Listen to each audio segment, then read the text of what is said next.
Okay, good afternoon, everybody. It's a pleasure to be here. The presentation is going to have a slightly different, it's, in music they call this the graveyard shift.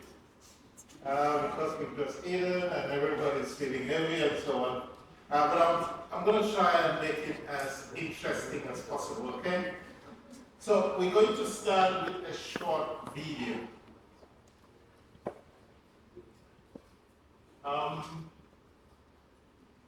I don't know how to press play here. Let's see. Okay, I'll use the. Yeah. I'm having a day.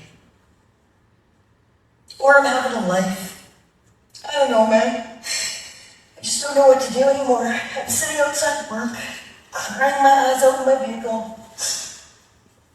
Because I can't function anymore. Financially, I don't understand anymore.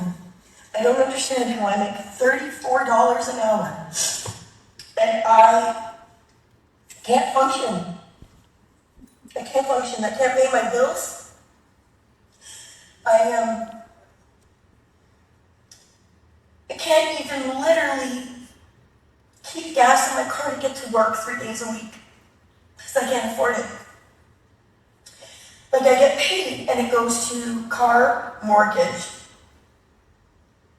a couple little bills,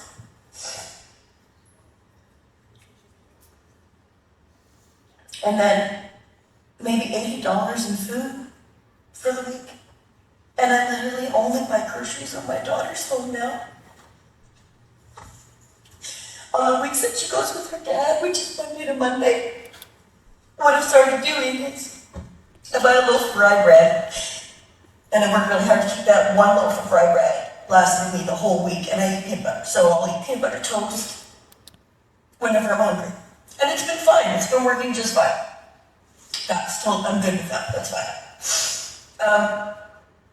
But last week, I guess I was a little extra hungry a couple days, so I had toast in the morning and toast in the evening, which that's not in my budget. So I ran out of bread on like the Thursday, or even the Friday, I don't know. Either way, at 47, I had to see if my mother could buy me a loaf of bread so that I could eat for the weekend before my daughter got home. So that is where civilization finds itself today. We're asking ourselves serious questions.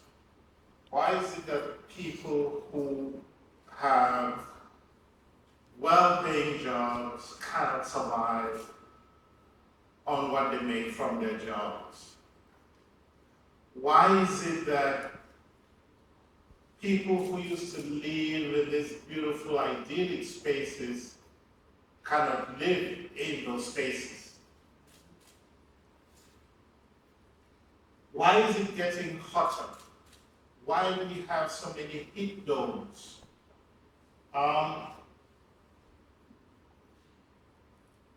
Why do some people want to pack up and move to Mars?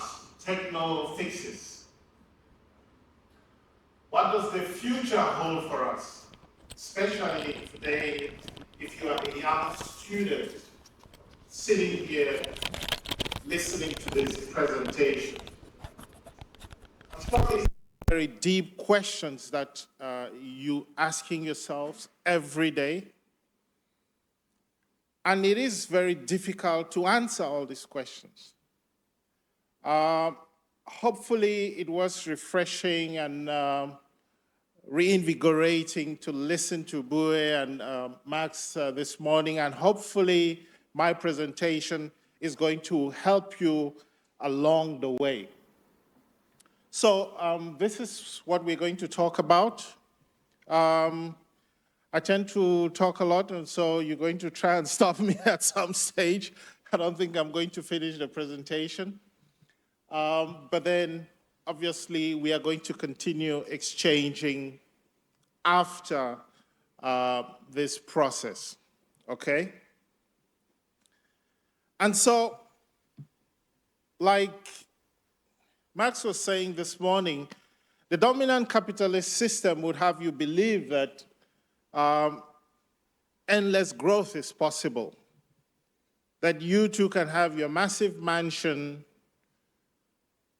a 20-bedroom house with enough money, possibly to buy a football club and jet in and watch sports every weekend, maybe someone there from South Africa owning Olympia, Ljubljana, and coming in, flying into Slovenia every weekend.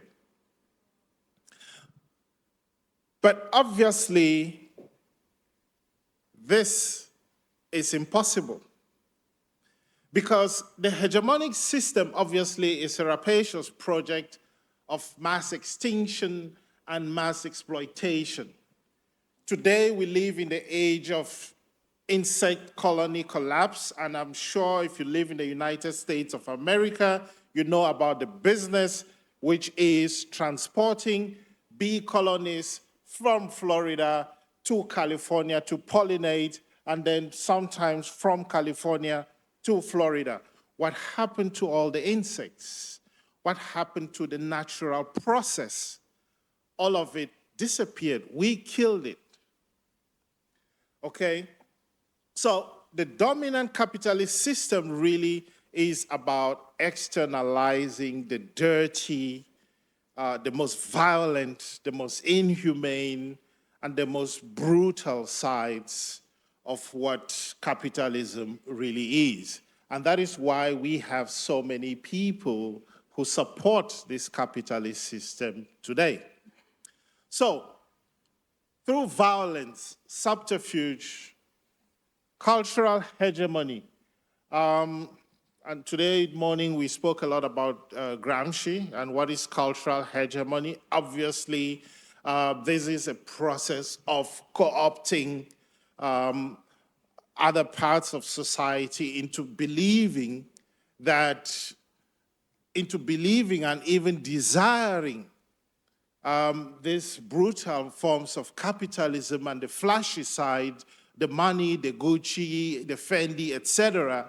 And so you subconsciously become an apostle of this, and you get co-opted, so to speak.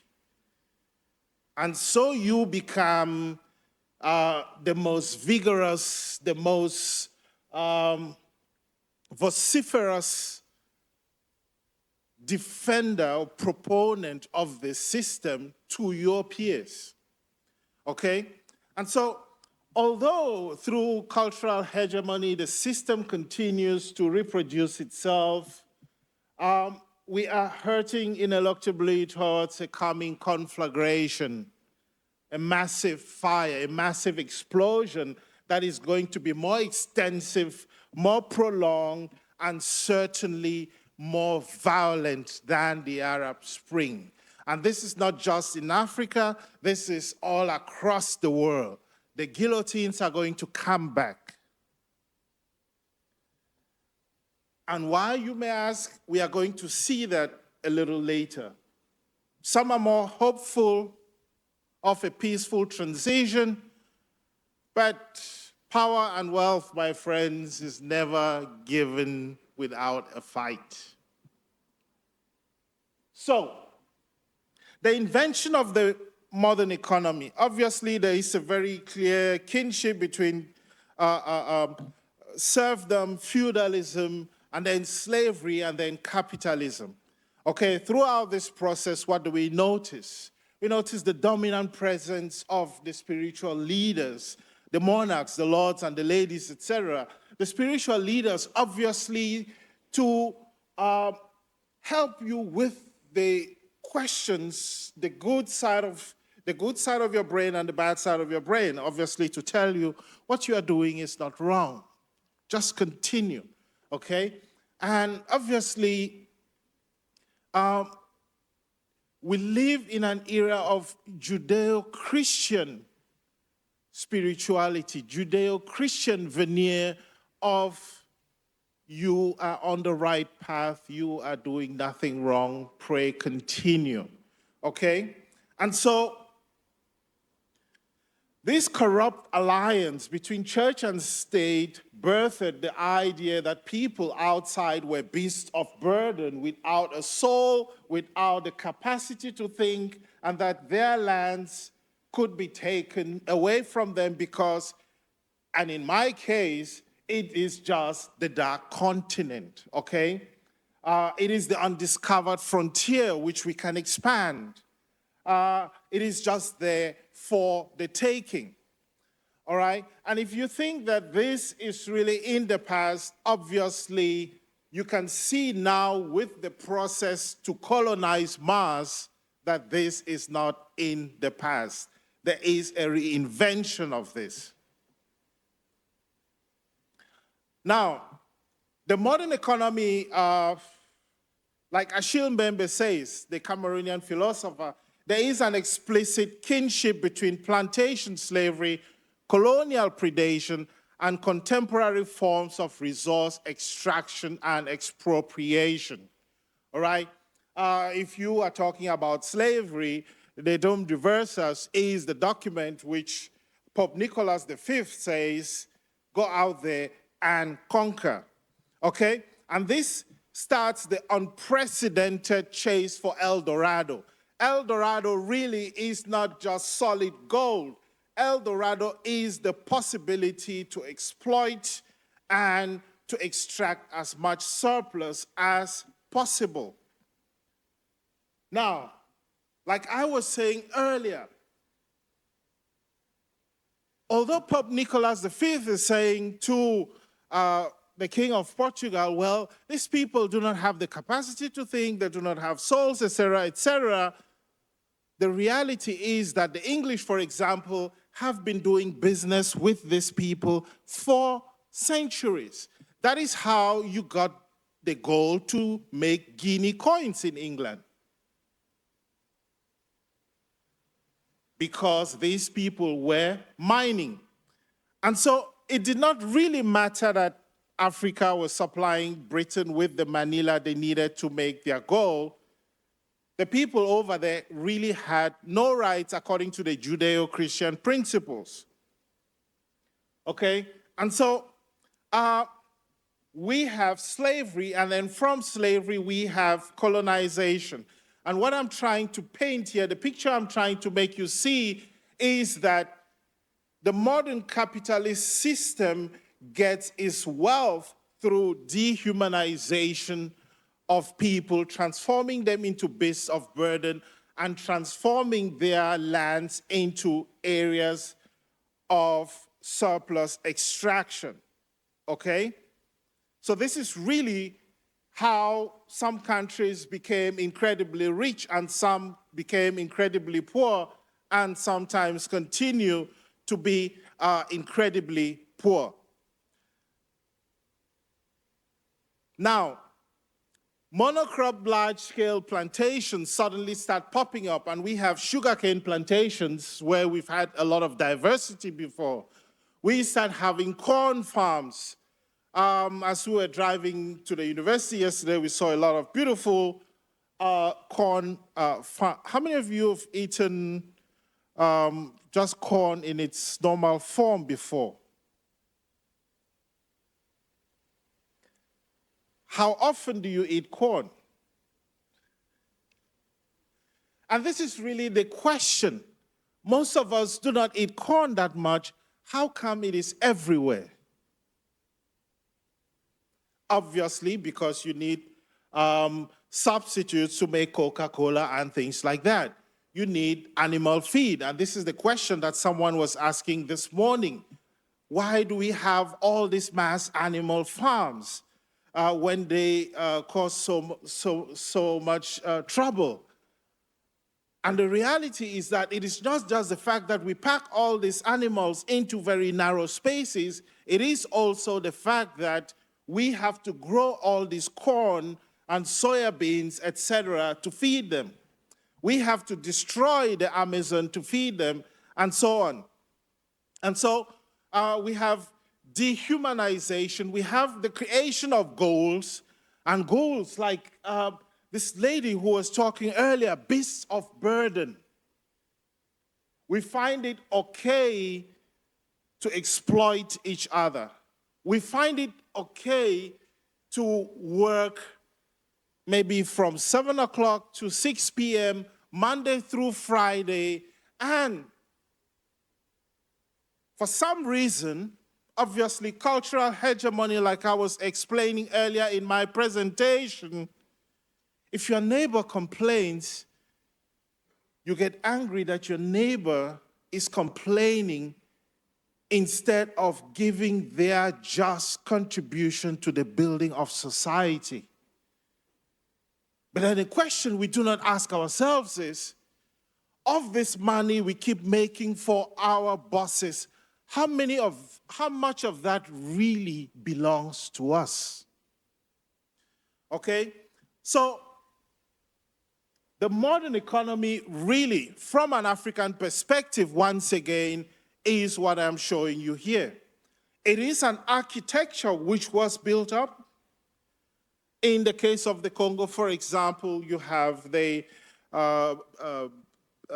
Belgian there supervising the work, and monocrop plantations suddenly pop up, replacing the beautiful diversity that we had in this place.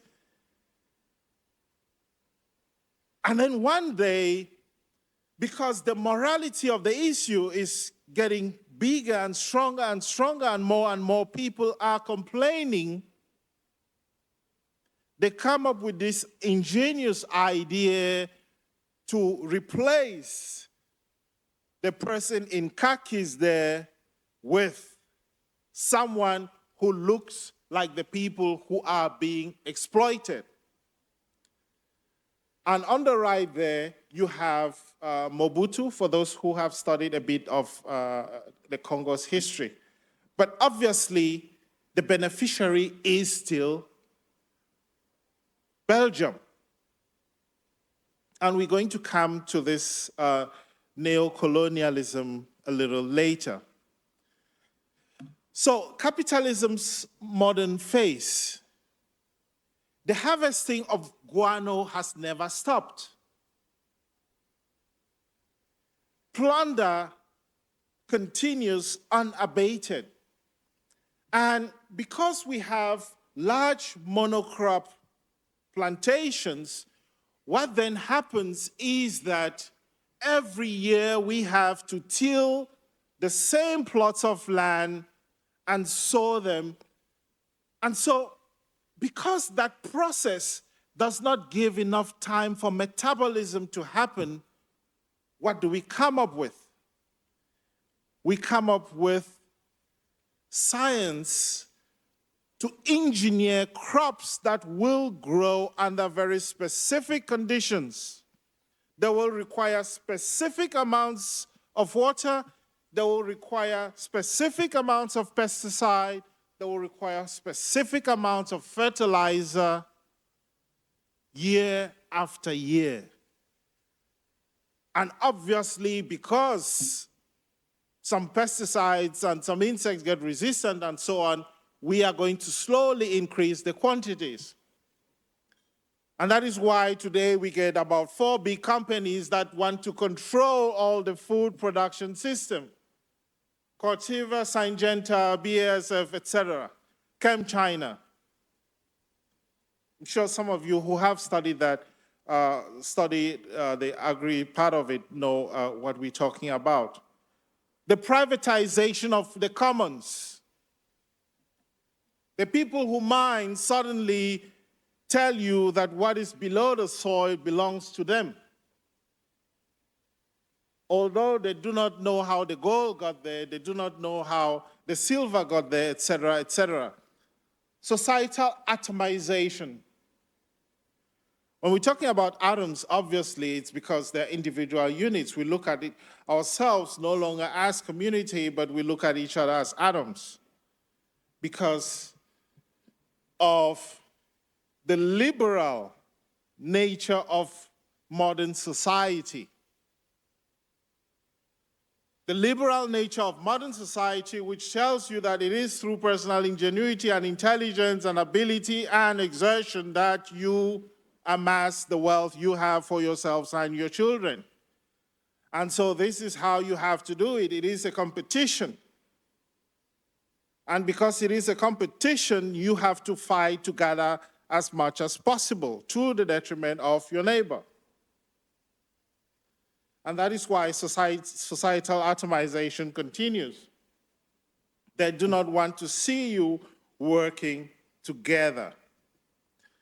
And so, once again, Promethean growth for this production systems, we want treadmill type production in agriculture and everywhere else. We continue to offshore the messy and brutal and dangerous and toxic aspects of manufacturing to the expendables. How many people in this room have reduced the amount of clothes you buy because you know that there are farmers who are committing suicide in India because they cannot repay the loans they took to buy the modified cotton seeds? Or the fact that some of the clothes were produced in sweatshops in Bangladesh. Maybe some have, maybe most haven't. And the reason why most haven't is because you do not know where these clothes are made.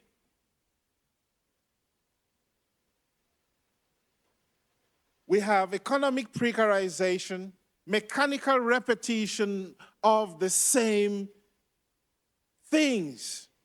Metro, boulot, dodo. You wake up, you go to work, back home, sleep, wake up, go to work, back home.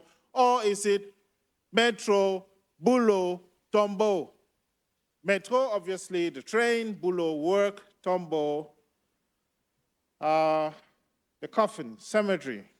So you are gurus, you are beasts of burden. You are not here to enjoy life. As soon as you graduate, you go into the treadmill and, like this hamster, you just do these processes until you drop. You do not even get to enjoy the money that you saved throughout your time working in the civil service or in private or elsewhere. Okay? So we have acceleration of supermarketization, mollification, because big capital wants you to travel the same way, to shop in the same places, to have more or less the same jobs, some of them completely meaningless, bad shit jobs, and then to retire more or less the same way. That is why in France today, they are trying to increase retirement age, because as soon as you die, they don't need you anymore. You need to get out of the way and make way for the next set of beasts of burden. And that is why Brewer was asking earlier, should we question the way we educate our young today? And the fourth industrial revolution and artificial intelligence is going to continue the process, because more and more we are going to have a lot more bullshit jobs, and we're going to have a lot more machine learning and machines taking over. And because of that, you have to be paid less, because machines do not complain. Machines do not have off days. Machines do not have public holidays or weekends. Machines do not take time off to spend time with family. And so it's going to be, are you going to take it? Or we give someone else. And obviously, many of us are going to have to change careers 3, 4, 5, 6 times in our lifetime over the next couple of years as we go on. So capitalism's modern phase, obviously the Washington Consensus, I'm not going to talk a lot about this, but this is really what is causing a lot of the problems. The OECD, etc., with globalism finds it very difficult to control the markets. Politicians really in most countries have given up. it is really corporate brutality that is riding roughshod over the systems. So we have the corporatization of everything. Okay, the financialization, accelerated and deepened financialization, where you can speculate in money and you can transfer it from London to Hong Kong. Maybe you move it from Hong Kong to the US, to somewhere in New Jersey, so that from morning to evening, maybe over a 24 to 48 hour span, like Korean, you've made about $1 billion or $500 million just by looking at money and the numbers on your computer. But there are faces to every single cent that is being moved. Like the lady who was complaining earlier in the video.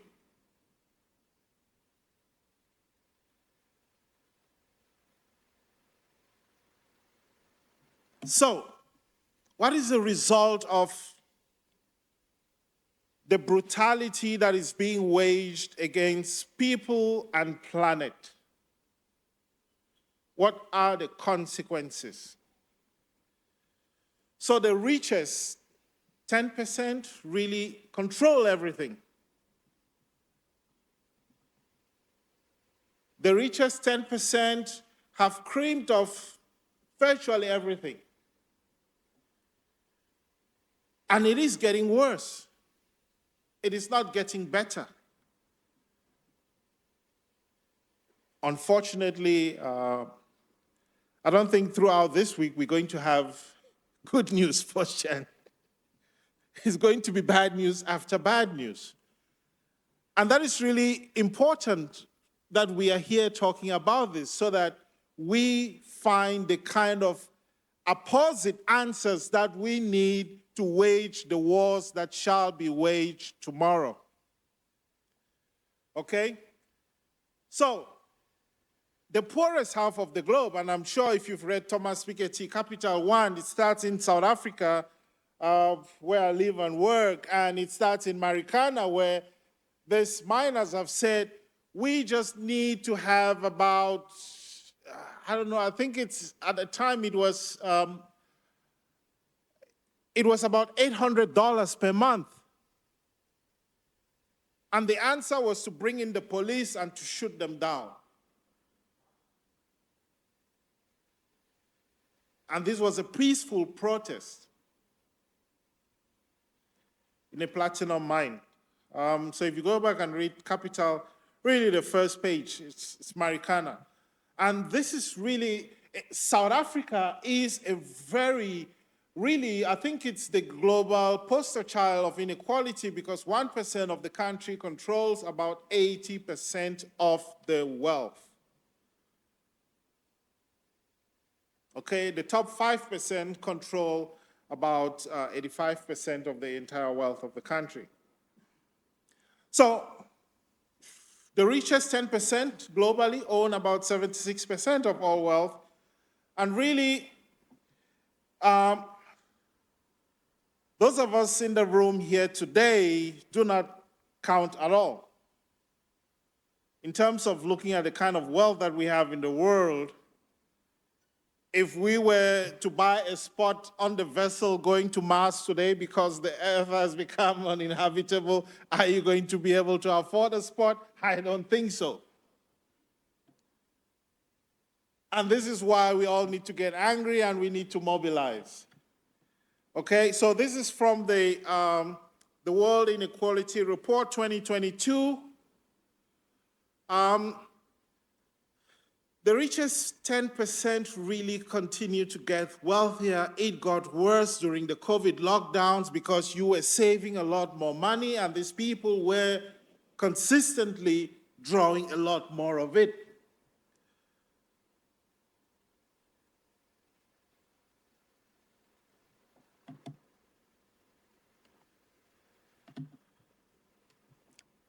And in terms of the wealth, unfortunately, because a lot of it gets handed down from generation to generation, and it does not really show up in the kind of taxation processes. We have not set up progressive taxation systems, And so it gets handed down through nebulous systems, and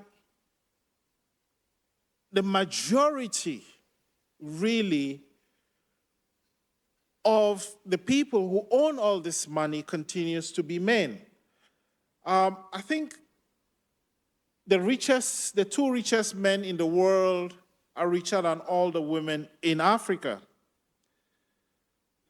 About the 20 richest men in the world are richer than 90% of all the women on the planet.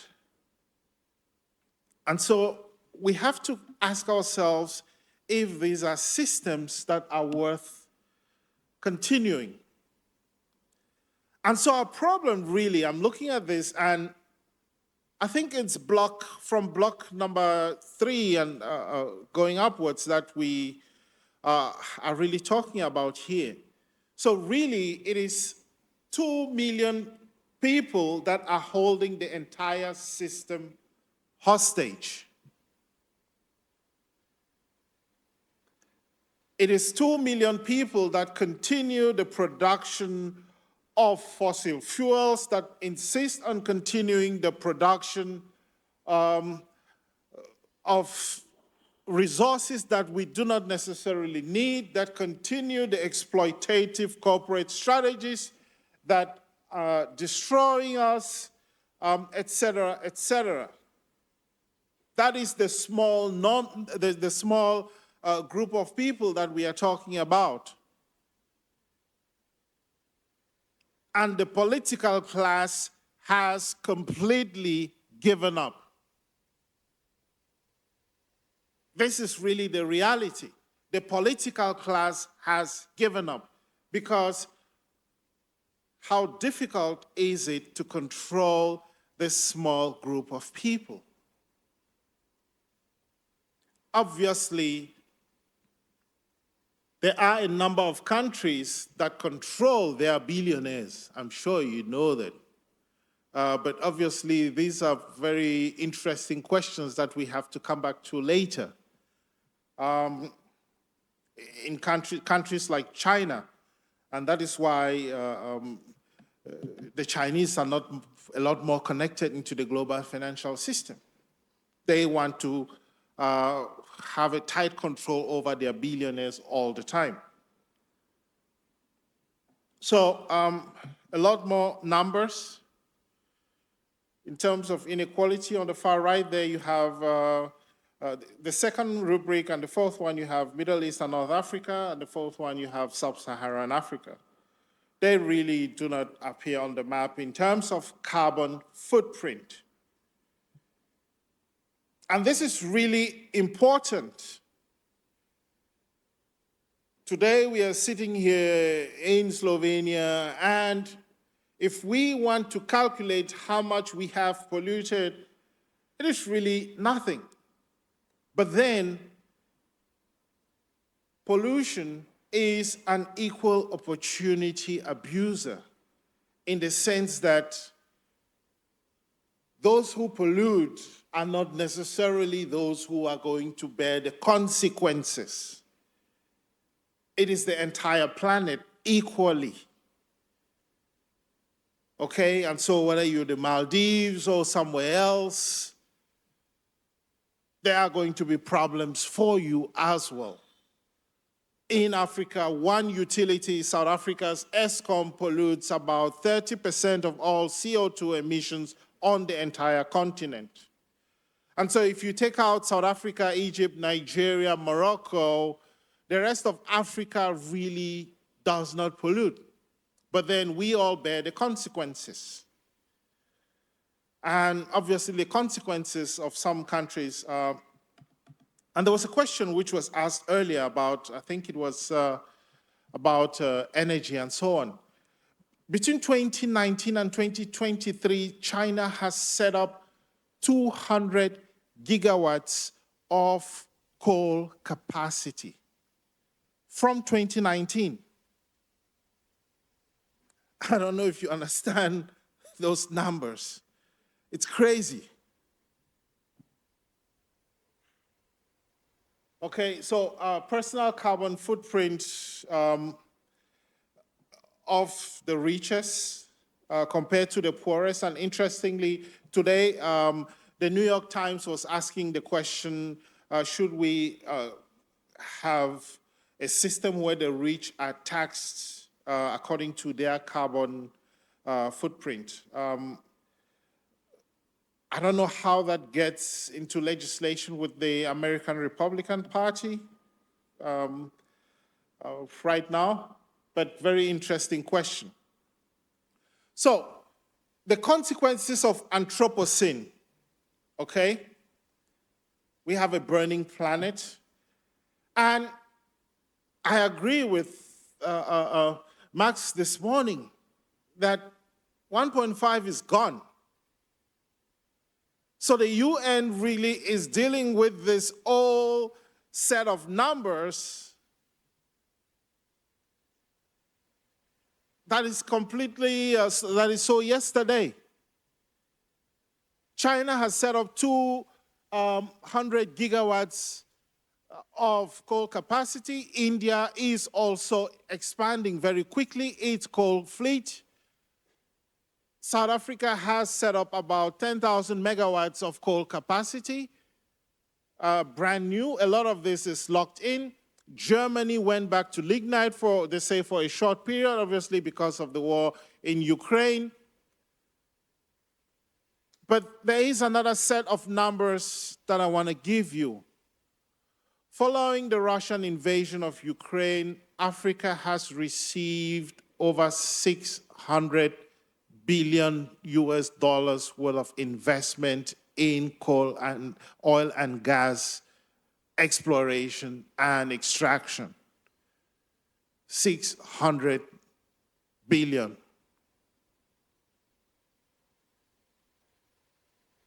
So 1.5 degrees, gone. Let's forget about it. Because to achieve even 2 degrees, we need to reduce greenhouse gas emissions by about 45%, slightly above COVID lockdown levels. But instead, what we are witnessing is an increase. So what do we do? And you have seen the consequences. Where do we store our CO2 and methane and all that? Number one is ocean waters, right? Ocean waters. Number two, land. Number three, forests. And you've seen what is happening with number one. The ocean mean surface temperatures are getting so out of whack that we have all these heat domes in different parts of the world. We have fires that are happening where generally we have only snow, Siberia, and so on, Vancouver in Canada, etc. We have Hurricane Hillary hitting California last night, and so on. Because of the heat and emissions that are already locked in, and to which we continue to add all the time. And so this is really 2023, the hottest July on record, the consequences of a heating planet. So I just want to very quickly talk about Africa, and really to say very quickly, I'll try and finish in about 15 minutes so that we have a bit of time for engagement, that the idea of Africa really, for me, does not exist. Okay, we all have a fictional idea of Africa that really does not exist. And this is really in answer to a question that was asked today morning. And the idea is we have this really Westphalian system of democracy that should work, right? We have good leaders, and good leaders come and they implement processes, and these processes lead to the welfare of all. The social contract. But then, if people exist in a system that they do not understand, because this is really what happened in the image that I showed you earlier, the two drawings.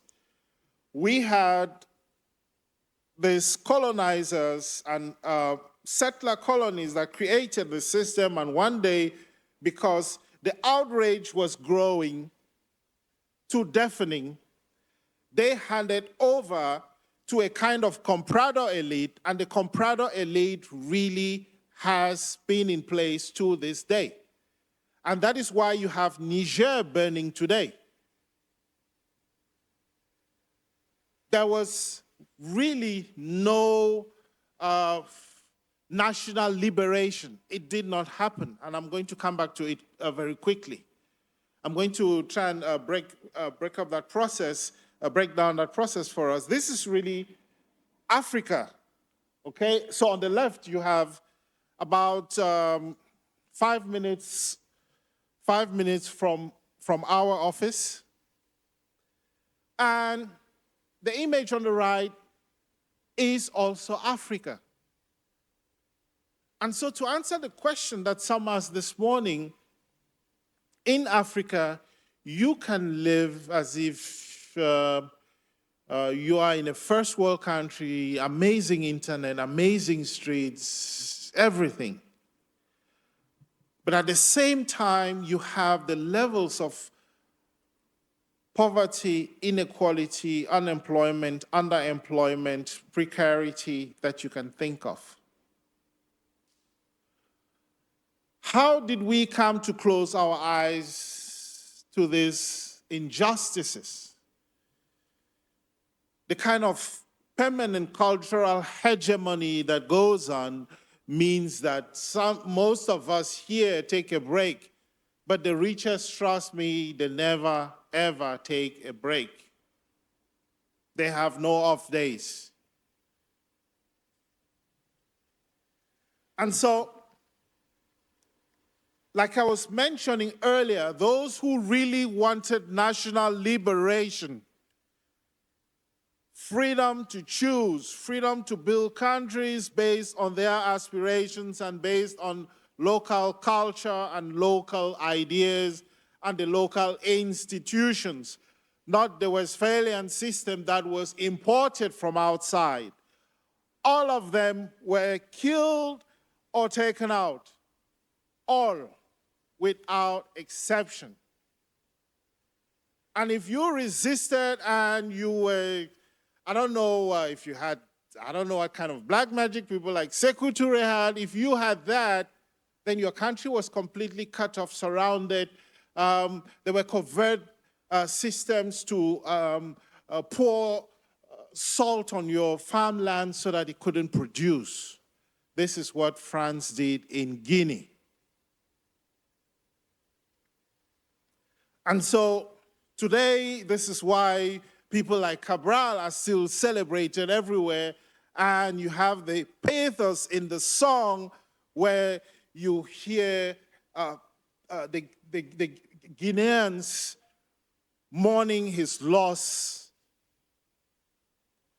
and asking the Portuguese, "What have you done?"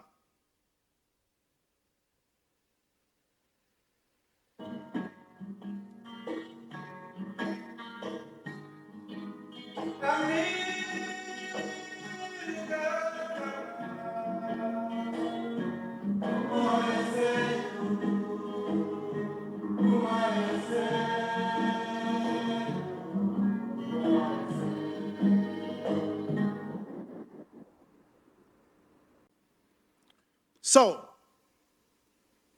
this is really what Africa is useful for today. Because the liberators have all been taken out. This is why the liberators have been taken out, because we want to continue with business as usual.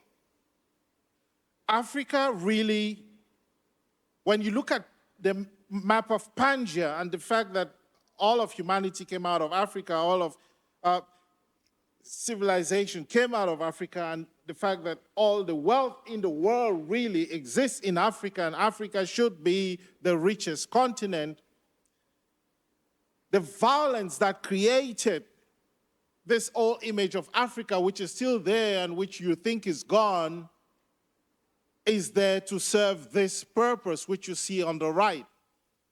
Okay, extraction. It is all about extraction. Fossil-intensive economic models that people want to reproduce and continue to reproduce. Okay, the dominance of neocolonial relations.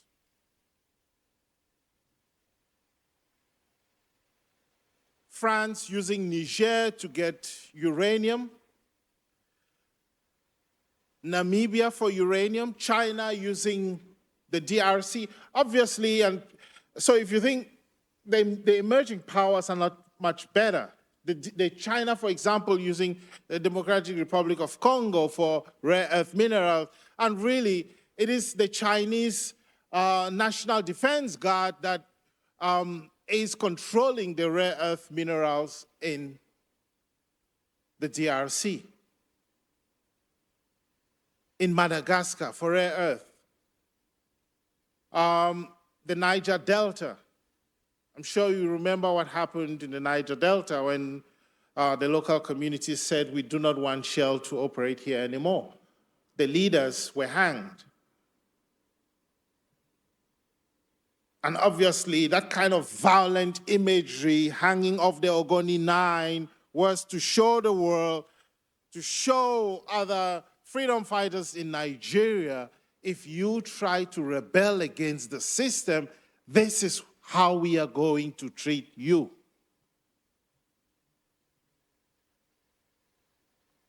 Okay, so we have the corporatization and dominance of multinational corporation. We have soft tactics, obviously, of overlooking stealing because, and I'm going to come back to this once again, and I'm sure you've heard economists like Dambisa Moyo say Africa does not need aid. We don't need aid. And her book, Dambisa Moyo, Dead Aid, if you have time, look it up. And so we also have the austerity that started with structural adjustment in the 1980s. There should be, the zero there after 9 shouldn't be there, sorry, which started in the 1980s. And the collapse of the International Coffee Agreement, which destroys a lot of Africa's coffee and cocoa production and brings in this army of IMF economists who have never left and who have forced Africa into this austerity that continues to this day. And really, it is time to put an end to this austerity madness. And this is why Africa does not need aid. Okay, so we have transfer pricing, illicit financial flows. So a lot of the money that is earned in Africa never gets to Africa. It is multinational corporations that employ people, say in the US, and all these lawyers and consultants, etc. They have a mine, say in the DRC or somewhere, and whatever is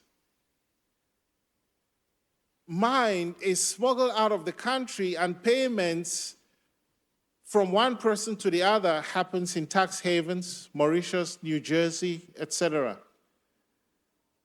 Never flows into Africa, obviously because the comprador elite really is not there to serve the interests of the people. How do you serve the interests of the people if the only thing you can justify for being there is elections? And elections, you can determine how much you're going to score even before the elections happen. Obviously, because the majority of the country cannot do anything about it. And obviously, we have a lot of land grabs, a lot of green grabbing, and this is why the younger generation is fed up. So you can see really a correlation between where we have all the minerals and where we have a lot of the violence and uprising and wars in Africa. Okay? So where you have resources, you have violence, and at the same time, you have a lot of insecurity. And so, for example, if you see people rising up in Niger, and you can see on the other side there that Niger really is an area where they have all this uranium, but there's really no food to eat. And so, year after year after year, there is a coup in Niger. And although people are really celebrating this one, I don't think that it is going to change much unless there is a lot of conscientization linked to it, because Niger is a country that has coups every 2 or 3 years. So there has to be something else for us to believe that this time it is fundamentally different. And so, very quickly, we have a picture of Africa today, which is very rich, but Africa without any money. Africa sans fric, without any money, like Manu Dibango is saying here.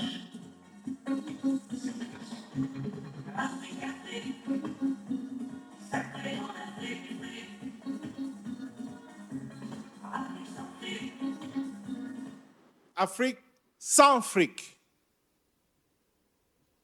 So cashless, because all the cash has been carried out. And so, drawing towards our conclusion, what are the kind of now-topias that we have to fight for? What are the kind of now-topias that we have to try and create? From a democratic socialist perspective, capitalism certainly has its uses, right? And so democratic socialists really believe in a new kind of capitalism, and really this is what we are going to try and talk about. And it is pointless, once again, like the two previous speakers maintained, to hear the kind of criticisms about degrowth, because you saw it for yourself, and I'm sure you see this all the time, that only 2 million people control everything. They control the water, they control the air spaces, they control the food that we eat, they buy more and more land, etc. They control everything. And if we could change the system that these 2 million people have locked in, we change everything, okay? So really, degrowth is challenging the prevailing emphasis on continuous growth, okay? It calls for more sober development, because obviously we have to think of life in terms of the biological cycle. And what do we mean by that? We have sprouting or birth, we have development, maturity, decline, death. So because this cycle is going too fast, what happens? That is why we require GMOs.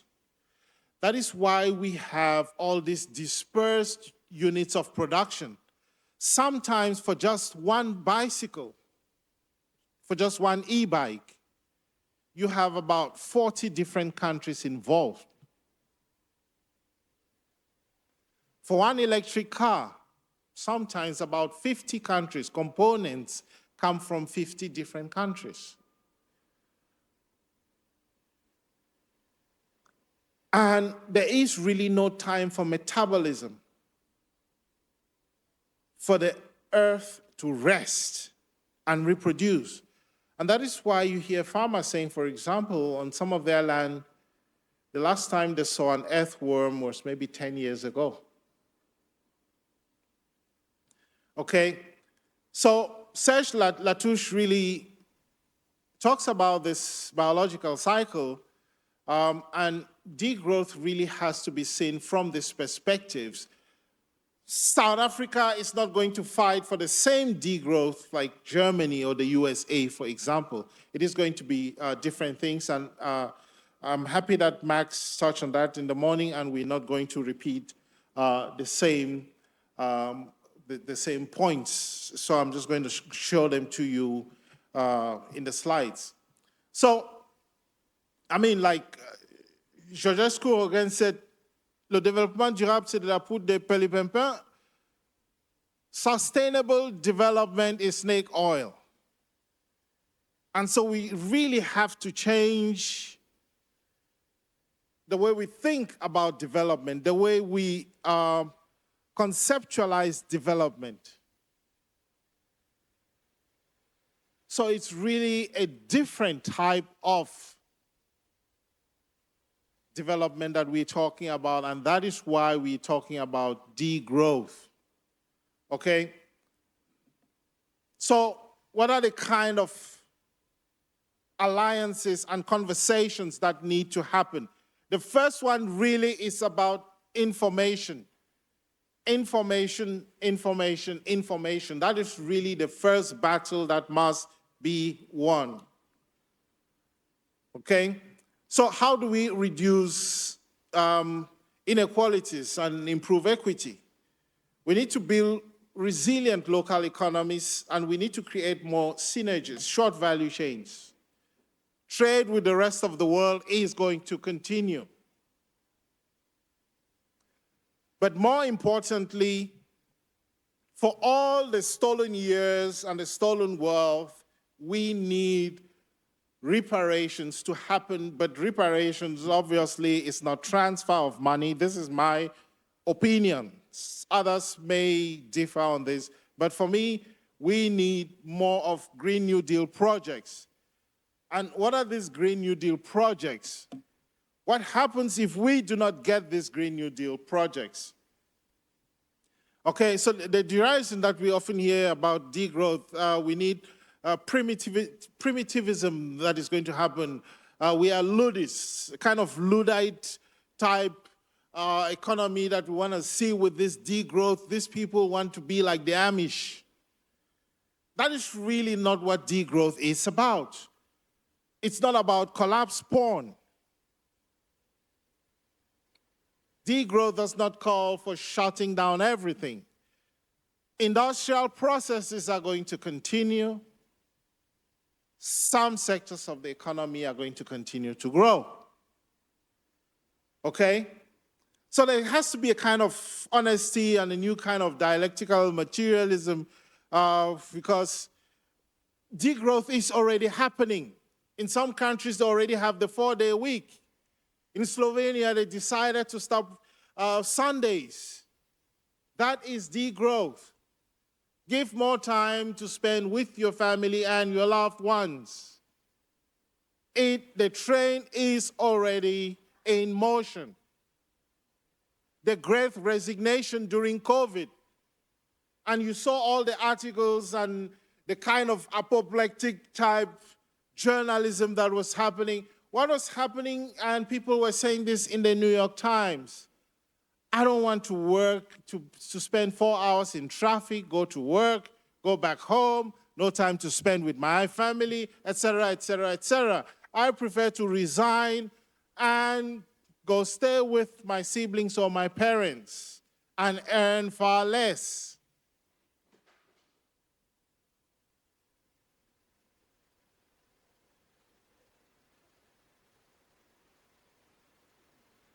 Hope you're okay.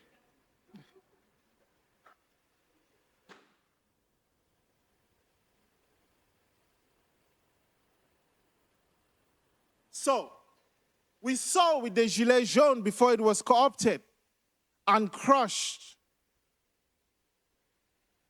What was the Gilets jaunes about? The Gilets jaunes was really about degrowth. It's this woman sitting in her car in traffic in France saying the same things. The money I make cannot fuel my car for 30 days. I need to borrow from somewhere to be able to get to my job. That's what she was saying. I cannot feed my family. I cannot afford enough to go on holiday. And so the same struggles are also happening on the other side of the world, in Africa against the CFA franc. And once again, this is why many of these countries are not developing. Francophone Africa, France is still their central bank. Colonialism never ended. And so if you have a country that controls your financial policy, how do you manipulate your currency the way the EU does, for example, to create more jobs or to reduce jobs or to create more opportunities and so on? If it is effectively the French government that decides for you when you have to devalue, when you have to revalue, et cetera, et cetera. Sometimes, at some stages during COVID, banks were lending money at -1% or something. That cannot happen with the CFA franc if you do not control, these 22 countries do not control their monetary policy.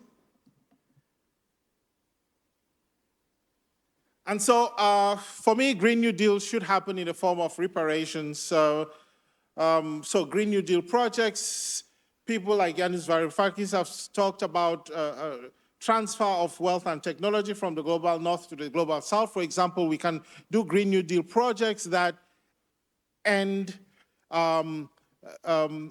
energy poverty. And if we do not do that, here is the danger. A country like South Africa has 200 years worth of coal in the soil. And so if South Africa decides we're going to continue building coal power plants, the consequences are going to be felt by the entire world. If Brazil says we're going to keep cutting the Amazon down, cutting down acres and acres of prime forests to produce more beef so that Americans can eat cheap beef in the USA, those are the consequences. And that is why we need a kind of new internationalism that does large transfers of wealth and technology from the global north to the global south for this type of Green New Deal projects. So now, Topias, really, we need to get beyond public speaking tournaments and create opportunities that people can enjoy now, today. Some of those opportunities already, some countries have started them. Others we need to talk more about and create and expand them through, radically expand them through those internationalisms. For example, the idea of slow living, satisfaction. The idea of Ubuntu, I exist because you exist. The idea of buen vivir, expanding cooperativism like we have in Mondragon. In most of Africa, banking, for example, really is cooperatives. It's the local cooperative, not the kind of formal banking system that you have. And so cooperatives are alive and well. Obviously, many supermarket chains and in Europe are controlled by cooperatives. I don't know how close they are to the cooperative spirit of one person, one vote, democratically controlled, et cetera, but those are things that exist, say, in the Mondragon part of, controlled part of Spain. Obviously, the Global Happiness Index, like Nepal, and other countries that have embraced this, we are going to look at development in terms of how happy the people are. If people need to be happy, obviously, there has to be some form of universal infrastructure access, roads, hospitals, internet, etc.